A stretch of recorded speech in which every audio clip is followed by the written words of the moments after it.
So I have kind of an interesting story about Shaquille O'Neal. He has a podcast in which he talked about, living alone in a 100,000 square foot house. He said, oh, he, lost his wife and family, talked about doing a lot of, quote, dumbass stuff. And we kind of had to get to the bottom of what was going on with him being alone in his 100,000 square foot house. So we actually tracked down a guy who knows Shaq, and he reached out to Shaq for us.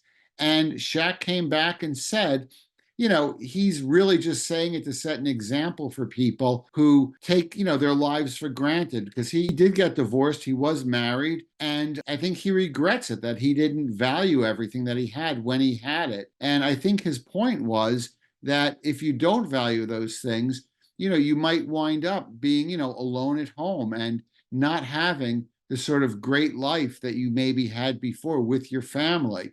I mean, we talked to his former manager, and he too said, he goes, there's no way Shaq is just alone in his 100,000 square foot house.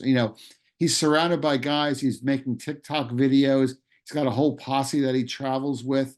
I mean, that's not like the life of a lonely guy. So I think we got to the bottom of it. I think Shaq is not sitting alone in his 100,000 square foot house, but he does want you to know that you should value your wife, you should value your family, you should take care of things and not get into the kind of trouble that could lead to, your marriage dissolving. So thank you, Shaq. We appreciate the advice.